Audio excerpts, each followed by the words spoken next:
ଲଗାଣ ବର୍ଷାରେ ଧୋଇନେଲା ଅସ୍ଥାୟୀ ପୋଲ, ଯାତାୟାତ ଠପ୍। ବୌଦ୍ଧ ଜିଲ୍ଲା ଧଳପୁର ହରଭଙ୍ଗା ଜଗନ୍ନାଥ ସଡ଼କରେ ଯୋଗାଯୋଗ ବିଚ୍ଛିନ୍ନ ହୋଇଯାଇଛି। ଏଭଳି ସମସ୍ୟା ଦେଖିବାକୁ ମିଳିଛି ଉକ୍ତ ରାସ୍ତାର ସାକୁସିଙ୍ଗା ନାଳ ଉପରେ।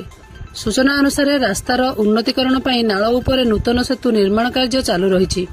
କିନ୍ତୁ ଲୋକଙ୍କ ଯାତାୟାତ ପାଇଁ ବାଇପାସ୍ ରାସ୍ତା ନିର୍ମାଣ ପାଇଁ ହମ୍ପାଇପ୍ ପକାଇ ଏକ ଅସ୍ଥାୟୀ ପୋଲ ନିର୍ମାଣ କରାଯାଇଥିଲା। କିନ୍ତୁ ଠିକାଦାରଙ୍କ ମନମୁଖୀ ଓ ନିମ୍ନମାନର କାମ ଯୋଗୁଁ ଅସ୍ଥାୟୀ ରାସ୍ତା ଶୋଚନୀୟ ବୋଲି ସ୍ଥାନୀୟ ଲୋକେ ଅଭିଯୋଗ କରୁଛନ୍ତି। ଅସରାଏ ବର୍ଷାରେ ଧୋଇ ନେଇଛି ଉଭୟ କୂଳର ମାଟି ମରୁମ୍, ଯାହାକି ରାସ୍ତାରେ ଯାଉଥିବା ଲୋକଙ୍କ ଯାତାୟାତ ଏକ ପ୍ରକାର ଠପ୍ ହୋଇଯାଇଛି।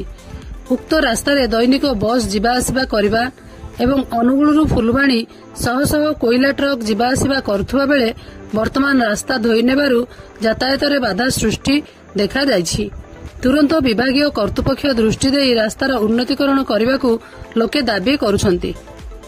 ବୌଦ୍ଧରୁ ବୈଦ୍ୟନାଥ ସାମଲଙ୍କ ସହିତ ହରଭଙ୍ଗାରୁ ଚିତ୍ତରଞ୍ଜନ ସିଂଙ୍କ ରିପୋର୍ଟ, ମୋ ଜିଲ୍ଲା ଖବର।